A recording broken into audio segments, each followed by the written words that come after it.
Ahora pasamos a otro tema porque lamentablemente desde hace varias semanas, diría desde el último mes, residenciales de todo el país y diferentes centros han sido noticias por diferentes hechos que han sucedido vinculados a fallecimientos.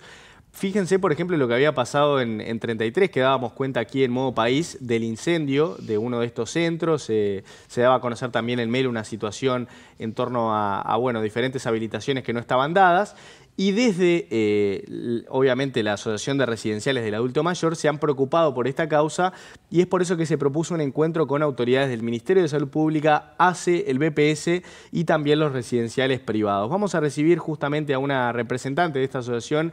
Está con nosotros la presidenta de ADERAMA, Claudia Gentilini, que ya nos acompaña aquí en Modo País. ¿Cómo te va, Claudia? Todo bien, por suerte. Muchas gracias por la invitación a ADERAMA. Bienvenida. Bienvenida. Bueno, para entrar en tema, te propongo hablar sobre este encuentro, en primer lugar con las autoridades. Se produjo hace cuestión de horas nada más.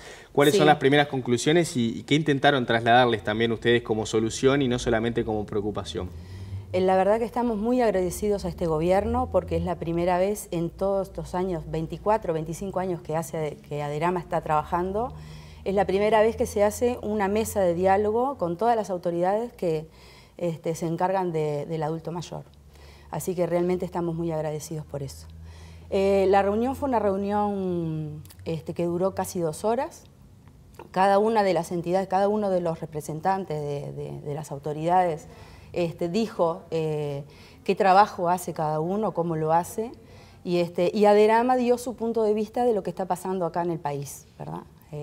La cantidad de residenciales que hay, que no están visualizados, el problema que tenemos con la habilitación, que hay 200 habilitados en más o menos unos 2.000 residenciales en el país, o sea que es un porcentaje muy bajo, es un 10% nada más. Repetí el dato, 200 de 2.000. De 2.000 más o menos, sí, que hay en el país, que están visualizados, ¿no? Calculamos que hay más. Los clandestinos. Sí, o sea, clandestino le están llamando a todo, a los que no están registrados y a los que no están habilitados, o sea, a los que trabajan en negro también.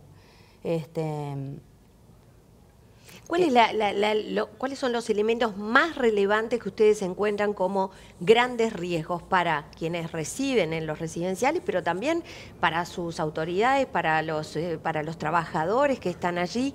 ¿Cuáles son los elementos más, las situaciones más complejas que han planteado en esta reunión? Bueno, ADERAMA hizo una paramétrica, ¿verdad? Esa paramétrica da que un residencial para funcionar, o sea, para tener equilibrio y no tener pérdida, que estar en cero, vamos a decir, ¿no? No hablamos de una ganancia para la persona que hace la inversión.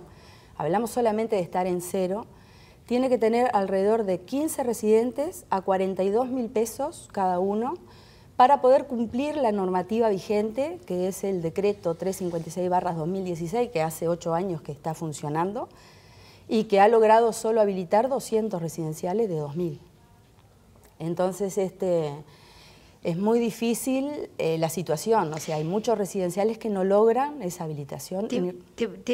Hago acá un numerito rápido en el aire, ¿no? Decís 200 residenciales habilitados, más o menos a 10 personas promedio por residencial, estamos hablando de 2.000 personas y se habla de que están más o menos en situación, digamos, de institucionalización en residenciales unas 20.000.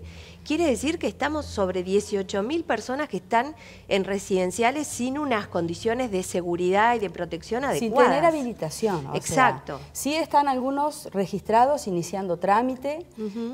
Nosotros calculamos unos 800, 1.000 residenciales que sí están clandestinos. O sea, estamos hablando de unas 10.000, 15.000 personas. O sea, si los vamos a cerrar... Si vamos a cerrarlos a todos, es imposible ubicar a toda esa gente. Mucho hemos hablado en las últimas semanas de la habilitación de bomberos de los residenciales. Contanos cómo es. Yo quiero abrir un residencial, alquilo local y llamo a bomberos para que se haga presente y me haga una inspección. Sí, yo tengo que contratar un bombero jubilado o un arquitecto que me inicie el trámite de bomberos, ¿está? Ese arquitecto viene, mira el local, saca medidas, te dice dónde va a ir cada bomberito, dónde van a ir las luces de emergencia, dónde va la cartelería, y dónde van a ir los sensores y cómo van a ir los sensores. ¿Por eso te cobra? Por eso te cobra. ¿Cuánto te cobra? Y depende del metraje de la casa, pero estamos hablando de unos 19.000 pesos, más o menos, 18.000 pesos. Bien. ¿Y ahí se inicia el trámite? Ahí se inicia, no, ahí contratás a la persona que te va a iniciar el trámite. Esa persona te cobra un 60% por adelantado y el resto te termina de cobrar cuando termina el trámite. Después tenés que iniciar en bomberos. La iniciación en bomberos para una casa mediana, ¿verdad?, yo qué sé, de 600 metros te sale 12.500. Ponele que para una de menos de 300 salga un poco menos, 6.000 pesos. Eso tenés que pagar para iniciar el trámite en bomberos. ¿Tá? Ahí recién inicia. Después tenés que llamar un electricista, claro, que esté habilitado por UTE, para firmarte un documento haciéndose responsable de esa parte eléctrica. Y bueno, si tenés cosas que arreglar, tenés que también pagar para arreglar. Claro, también te cobra. Hacer la obra, claro. Más o menos unos 8.000, ponele 8.000 a 12.000 pesos. Es lo que te cobra por la firma. Todo eso antes de llegar a la habilitación del Ministerio de Salud Pública. Todavía no llegamos a los sensores, claro. O sea, todavía no llegamos a los sensores de humo. Sí, porque o sea, como para iniciar ya estamos hablando de unos 40.000 pesos más o menos, ¿no? Bien. Después tenés que colocar, a medida que vas siguiendo el trámite, tenés que colocar los sensores de humo. Lo más caro de los sensores de humo es la centralita, porque esos sensores van a sonar y van a mostrarte en la centralita dónde está ubicado el sensor que sonó. ¿Ah? Que nosotros decimos, en casas chicas en realidad, si tú estás en una casa de 200 metros, yo que sé, escuchás la sirena, porque cada sensor tiene una sirena fuerte, o sea, no precisas ir hasta la centralita a escucharla. Entendemos que en una casa grande de 700, 800 metros, ahí sí tendrías que tener algo que te avise. Bomberos, por suerte, en la reunión dijo que están buscando la forma de abaratar, no de bajar la seguridad, entendamos, eso es ¿no? fundamental. Porque los sensores van a estar igual, pero están buscando la forma de conseguir otro tipo de sensores, como que te avisen al celular. Bueno, ¿y la inversión de los sensores cuánto es aproximadamente? De los sensores, bueno, él nos decía sale $1.200 y ustedes están diciendo 4.000. No, $1.200 sale los sensores y la centralita, pero hay que instalarla, hay que pagarle a la persona que la instala. O sea, en Aderama los costos más bajos son $4.000, ¿verdad? Para instalar lo que son sensores y la centralita. O sea que... Sí, un trámite total estamos hablando de arriba de los $5.000. Sí. Sí, claro, para un residencial pequeño da la sensación de que es muy caro, ¿no? Exacto, entonces para un residencial pequeño, tú fíjate que ahí con residentes que pagan 42.000 pesos, quedás en cero y no tenés ganancia, el dueño no tiene ganancia por la inversión y por el trabajo. Sí, porque hay que tener en cuenta que no hablamos... Esto es una partecita dentro de los grandes costos que tiene un residencial, ¿verdad? Un establecimiento de larga estadía, tiene el personal, la comida, los demás tipos de permisos, porque la Intendencia tiene una serie de permisos que lo que es importante decir es eso, los permisos tienen que estar, la habilitación tiene que estar, la seguridad tiene que estar. Entonces, bueno, ¿qué definieron en esta reunión en cuanto por dónde van a ir los caminos de hacia dónde sigue los controles? Porque aparte unos pocos, lo estábamos viendo, unos pocos son los que siguen la normativa y entonces al final hay un montón que para poder competir en precio y también para tener ese tipo de negocio se quedan por fuera. Entonces, ¿cuáles son las alternativas que les proponen las autoridades? En realidad no hubo propuestas de qué se va a hacer. ¿Se va a analizar todo este planteamiento? Ustedes hablaron de bomberos y qué más.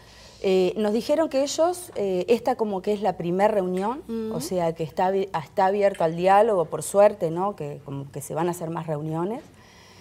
No sabemos, en realidad el ministro salió diciendo que no se aceptan más residenciales sin habilitación, pero es un poco ilógico, ¿no? Porque estamos hablando que en 8 años se habilitaron 200, entonces no abrimos más residenciales en el Uruguay, ¿no? ¿Se va a agilizar el trámite también? Porque ahí también hay una cuestión, le pasó con bomberos, ¿no? Que se necesitó agilizar los trámites, porque si no, ¿qué hacemos con las personas que no tienen autonomía y necesitan un lugar donde estar? Exacto.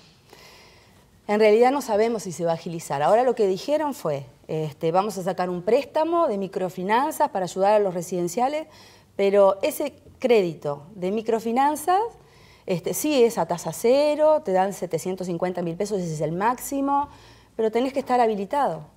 tenés que tener o habilitación del Ministerio de Salud Pública o habilitación del MIDES. Entonces seguimos igual, Seguimos solo van mismo. a estar Exacto. los 200 que ya están. Ponele que los que puedan acceder son los 700 y algo de residenciales que están habilitados por MIDES, ¿verdad? Por que ejemplo. ya tenés 200 que están habilitados por el Ministerio de Salud Pública. O sea que estamos hablando de unos 500 residenciales, son los que van a poder acceder a eso. Menos de la mitad. Claro. ¿Y Sí, bomberos seguimos cuántos teniendo el están? problema de los 1000 que están clandestinos. Funcionando clandestino. ¿Y bomberos cuántos tiene habilitados? Bueno, los 200 del Ministerio de Salud esos. Pública, porque son los únicos que... Bien. claro. Te hago una consulta en realidad, porque esto también, hablar de residenciales que no están habilitados, también de alguna manera despierta la alerta sobre algún otro tipo de situaciones que se pueden dar. Por ejemplo, a lo largo de la historia se han dado, por ejemplo, han quedado al descubierto maniobras de residenciales que cobran mucho menos de lo que deberían cobrar, pero por ejemplo engañan a quienes allí viven, les hace sacar préstamos, le terminan robando el dinero. ¿Ustedes ven con preocupación eso? Porque no digo que pasen los residenciales que no están habilitados, claro. pero sí hay algunos que se aprovechan de esta situación, ¿no? Sí, que cobran muy barato, pero que utilizan después esos mecanismos, ¿no? Estamos hablando de concretamente a veces delitos. los utilizan para sobrevivir, porque a veces también se les genera deudas y capaz que con eso están tapando situaciones que se les están generando por no tener el dinero para hacerlo, ¿no? Entonces yo no tengo plata para darles de comer, pero bueno, hoy le saco un préstamo a una persona y con eso capaz que comemos 2 meses y después le saco préstamo a otro y capaz que comemos 2 meses más. O sea, hay que entender también, habría que entrar a ese residencial y entender la situación que está pasando ese residencial, ¿verdad? Porque Sí, yo hay puedo mucha gente ir... que cae abandonada ahí, que no tiene familiares, que no tiene nada, que no tiene un lugar donde ir. El que se hace cargo de esa persona integralmente, o sea, que le da absolutamente todo, es ese residencial y no tiene a más nadie. Entonces, estamos hablando de 2 cosas, ¿no? Tenemos los residenciales clandestinos que los tratan mal, los alimentan mal, los tienen hacinados, o sea, esos sí hay que cerrarlos, porque si el dueño de ese residencial no se hace responsable por esos residentes y está vulnerando los derechos de esas personas adultas mayores, eso sí hay que cerrarlo. Y esa persona hay que hacerle, no sé, una orden de alejamiento como se hace un pedófilo de un niño, por ejemplo, o llevarlo preso o lo que sea, porque es una persona que está vulnerando los derechos del adulto mayor. ¿Estamos de acuerdo? Entonces, pero hay otros residenciales que son de bajos recursos, porque en este país hay gente de todo tipo, ¿verdad? Tenemos personas que son de bajos recursos, personas que son de medianos recursos y personas que son de altos recursos. Lo mismo hay residenciales de bajos recursos, hay residenciales de medianos recursos y hay de altos también. Entonces, por ejemplo, los residenciales de medianos recursos, ¿verdad? No te van a agarrar a los que no pagan o a los que pagan muy poco, a no ser que tengan un apoyo del Estado que les pague la diferencia. ¿Estamos de acuerdo? Entonces, esa gente, si cerramos esos residenciales, ¿qué hacemos con ellos? El tema es que también ahí tenés como un arma de doble filo, que son los requisitos que en parte lo que busca también el Ministerio es que se mantenga un estándar, ¿no? Y lo que marcaba el ministro era que es difícil pensar en que se puedan bajar justamente esos estándares. ¿Ustedes cómo lo ven a ese tema? Mira, ya tenemos un problema que son las casas se llaman CIF, las casas de inserción familiar. Esas casas hace muchos años, está en el decreto, el artículo 6 del decreto 320/999. Esas casas empezaron a existir porque había personas que cuidaban a un familiar adulto mayor y porque dejaban el trabajo para poder cuidarlos y eso, y aparte para que ese adulto mayor quedara en su casa, les permitían tener 3 personas más autoválidas, ¿verdad?, que no fueran de la familia, pero poder atender esas 4 personas en ese domicilio. Ese fue la punta del iceberg, ¿no? Porque ahí empezaron a existir, se moría el familiar, por ejemplo, y agarraban a otras personas, y bueno, y eso empezaba a crecer y eran residenciales clandestinos. Esas casas CIF no las controlaba el Estado, no las controlaba nadie. Entonces, desde ahí ya tenemos un problema. El otro problema que tenemos es que para registrar un residencial, ¿verdad?, y habilitarlo, el formulario de Ministerio de Salud Pública te dice, primero te pide los datos de la persona que se va a encargar de ese residencial, los datos de la empresa, te pide un director técnico, médico, te pide el asistente social, te pide que tengas los funcionarios y que hagas el censo de los funcionarios que todos tienen que tener, cursos de cuidados, que tienen que tener carnet de salud, ¿verdad? Te piden todo el censo de los funcionarios. Entonces te están diciendo, dame un residencial armado, porque ustedes vieron los trámites, cuánto demora un trámite de habilitación, ¿verdad? Entonces, ¿qué empresa va a poder estar con todo ese personal, ¿verdad?, esperando que la habiliten para después arrancar a trabajar? Es imposible. Entonces, ya desde la entrada del formulario, ya te están diciendo, tenés que tener un residencial ya armado para recién empezar el trámite de habilitación. O sea que por ahí habría que pedir otro tipo de proceso, digamos, a la hora de solicitar o sea, el proceso debería modificarse para ser realistas, digamos. Exacto. De pronto ir hacia algo en donde en el futuro sí se pueda, por lo pronto los que están hoy, quizá para el futuro hay que buscarle otra forma, ¿no? Pero para intentar regularizar, sabemos que hay muchos residenciales, por ejemplo, que no han podido formar a su personal, porque incluso en algún momento lo hablamos acá con la directora de INMAYORES, que se había bajado la cantidad de cursos que se daban para las certificaciones, ¿verdad?, de cuidadores, que ahora se habían retomado esos cursos, nos lo decía aquí la directora. Entonces, cambiar el procedimiento sería una de las soluciones. Por otra parte, nos decía el ministro ayer que informaba que no pensaban bajar los estándares, pero que sí iban a tratar de agilizar el tema de la habilitación de bomberos y que no se puedan abrir sin habilitación de bomberos. Entonces ahí diríamos, nuevos va a ser difícil instalar, va a haber que tratar de regularizar los que están. Para eso habría que agilizar trámites. Digo, estoy tratando de entender, ¿no?, para dónde debería ir la norma. ¿Qué necesitarían los que... no los que ya están habilitados, sino los que están en proceso de y con la intención de, para que esto sea realizable? Ustedes, o sea, si tuvieras que decir 4 cosas fundamentales, o 3 o 5, pero que digas, tenemos que ir así, así y así, para poder dar un mensaje de por dónde tenemos que llevar el proceso o los recursos que ustedes necesitan.